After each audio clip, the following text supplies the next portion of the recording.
bear with me as I change the camera a little bit. Okay, so why we start with self-preservation is because self-preservation is the foundational drive, this foundational instinct. It's all about what I need to survive, what my immediate needs. So do I have enough food? Do I have enough water? Do I have enough money? Do I have the resources that I need? And not just me, but my family too. So for myself and for those around me, what do we need to keep going? So that's a lot about tuning into, like I said, food, temperature, and the needs of the body, vitamins, minerals, all those kinds of things. So what I'm going to do is I'm going to borrow from Russ Hudson and Jessica Dibb. That's Jessica Dibbs. And they came up with an idea where you've got 3 zones for each of these instinctual drives. So for self-preservation, we can look at 3 different aspects of self-preservation, 3 different areas that we can focus on, and we can see what our relationship with these areas are. Before I start with the 3 aspects, though, I want to just say, and to reiterate here, the most important thing for us to do when we're looking at the instinctual drives is to be present to the sensations in the body that are associated with each of these instincts. So if we're talking about self-preservation, we can do a quick check, and what we want to do is get into the habit of doing this throughout the day. So what we could do is we could just center ourselves. So you can do this now. Just center yourself. Take your attention, and you can put it in your feet. So bring your attention back into your feet, down, and just let your attention rest in the feet. And then feeling the connection to the ground. And from this point, maintaining connection with your breath, we just start to allow the sensations in the body, whatever we find there. And what we can do is we can tune into the preservation instinct, so we can get a sense of how is our body right now. So do we need food? Do we just eat? If we just ate, we would have a sense of that sense of being full. So just tuning into do we have enough? Are we hydrated? What's the temperature like? Are we comfortable? Not comfortable? How's the air quality? What's that sense of, are we resourced, nourished? Do we feel well? Do we feel tired, not well? So just checking in with the body and just see how's your body today? How's your body right now? And this is the essence of all the instinctual practices. We've got to be rooted. We've got to be present in our bodies, and we've got to be paying attention, listening. So that's what we do. Basically, we just come back, we listen, and from there we can follow. But what happens is our Enneagram patterns often disturb that natural following of the impulses that are in our body, telling us what we need. So what we need to do is work both on the instinctual drives as well as the Enneagram patterns, because the Enneagram patterns, the fears, the attitudes, the beliefs, all those things can get in the way of this very natural relationship that we can have with our instincts. So yeah, just bringing that practice to an end, but I would suggest that you continue this tuning in as we're going with the video, just to see how you feel in relation to each one of these aspects that we're going to talk about. So the first one is basically health and well-being. So these are the 3 aspects of self-preservation. So health and well-being. So that's coming back to the idea of what are my nutritional needs? Am I taking my vitamins that I need, and do I have the medicine that I need? Am I getting the right food, the right amount of water? All those basic things that keep me well, keep me healthy. So what's really important to note is that in each one of these areas, we can be imbalanced in different ways. So for instance, in this health and well-being space, you can be over-focused on this area. So that, in my own personal experience, that's my pattern in this area. I tend to over-focus. So I could relax in this area to come into a better relationship with it. Or you under-focus, so you don't pay enough attention to it.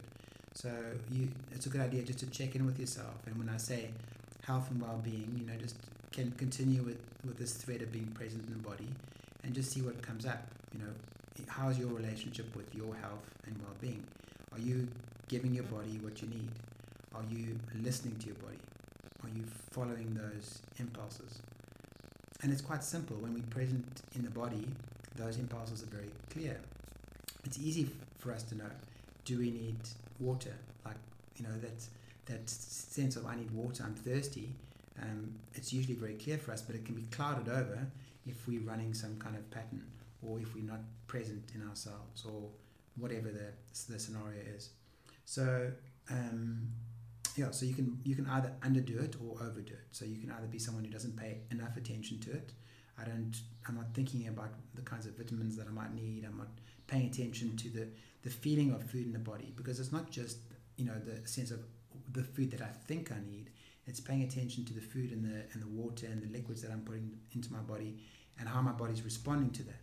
So the true relationship with those kinds of foods and liquids, and staying present. So if I'm putting something in the body and it doesn't feel so good, that this aspect of self-preservation is aware of that, is awake to that, and as a result, you're not going to just continue to treat your body in that way. You'll change that pattern.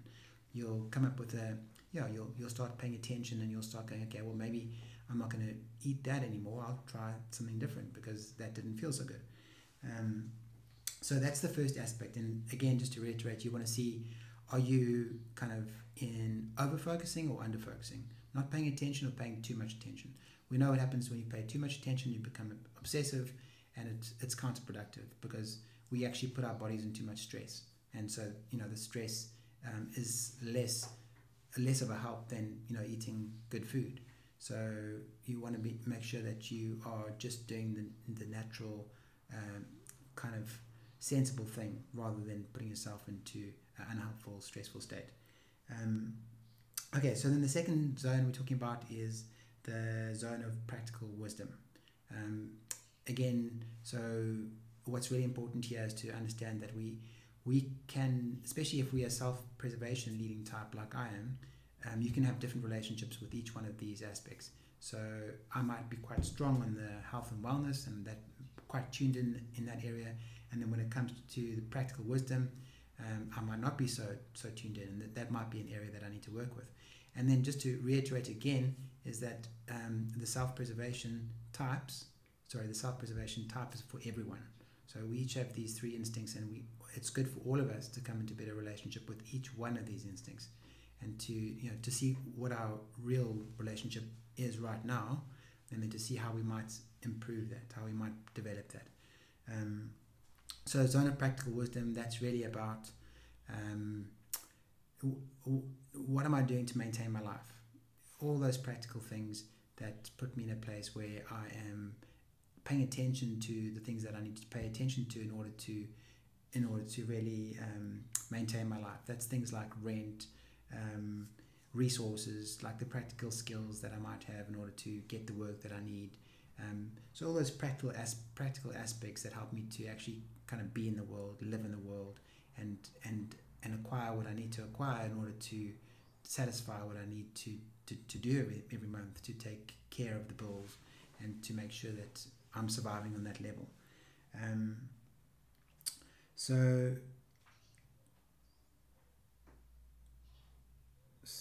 basically, again, in this area we can over-focus or under-focus. So, it's quite clear to see in people. Sometimes we're way too focused about money and paying the bills and getting stressed about that, or too focused in the material world, and that, again, it causes too much stress, and that's counterproductive. Or we might be the kind of person who's not paying enough attention to the material world, not paying enough attention to the expenses that I've got on an everyday basis or monthly basis, or not paying attention to covering the costs of maintenance or my home space, or whatever the case is, making sure that very basic material life, that we're giving the right attention to. And like I say, you can either be under-focused or over-focused in that regard. So we want to come more to the middle. So what I'd invite you to do again is just come back to the body,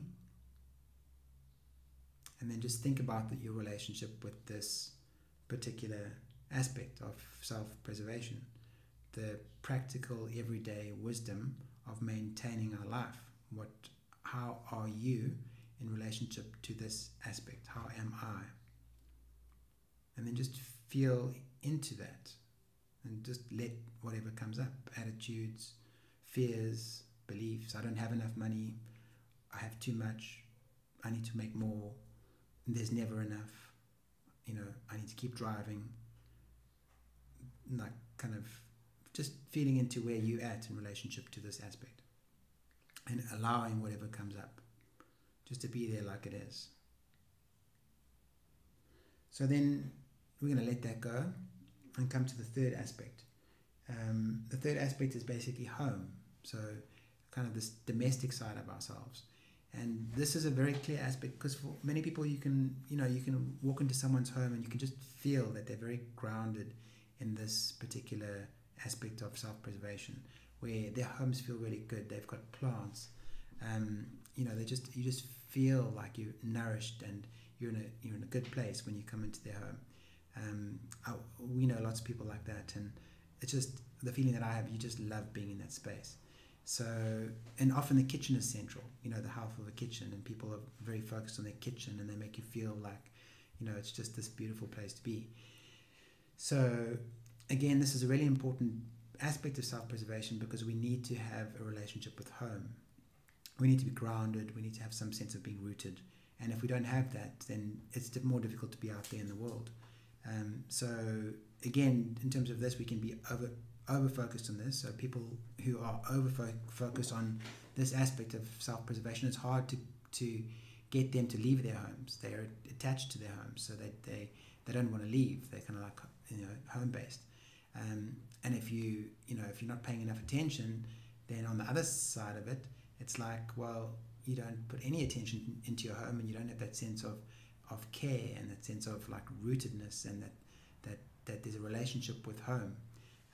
So it's kind of under focus or over focus, and the balance point is the middle, where we're paying the right amount of attention, and we following the movements in our home space that make sense for us and support us and all those things. So and you want to be able to leave your home, so that you're not so attached to your home you can't go anywhere else. The home should be a base where you can leave and know that you can come back to, and you can feel nourished. So so basically, again, just invite you to take a moment and just come back to, what is my relationship with home, with my home as it is. And then just invite whatever thoughts or feelings or sensations come up with that. When you feel into home, what's my relationship with home? And just be present with that. You might be someone who's really focused on home and has everything in order, and your home space is just exactly like you want it. Or you might be on the other side, someone who needs to really work on that feeling of home, and that sense of home being a place that nourishes you, that supports you to be doing what you want to be doing in the world. So those are the three aspects of self-preservation, and I'd invite you just to continue exploring these three aspects, and just continue listening in the body, and just seeing in the body how you relate to those aspects, because the body always produces sensations, so that those sensations help us to understand what the body's trying to signal to us. So if we're present in the body and we're paying attention to the sensations, we come into a better relationship with each one of these aspects. And then on a final note, I just wanted to say here is that the really important point is to understand that the instinctual drives come into balance quite naturally when we're present in our bodies. So what that means is that we have to really work our Enneagram types, so that we can be more present in our bodies. We have to really kind of get a grip on some of the unconscious patterns that we're running on a daily basis, so that we can actually come back more to our bodies. And quite simply, when we come back more to our bodies and we're listening, then it's natural, because these instincts just come into balance. But when we're running different fear patterns, or we have counterproductive attitudes about whatever part of these aspects that we're talking about, that really disrupts that natural flow of the instinctual energies.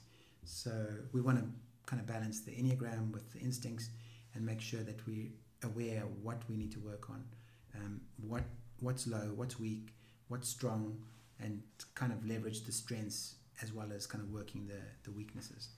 So yes, no, so I hope that's beneficial for you, and that's a good dive into self-preservation and some good tips there. And then the next one that I'll do will be on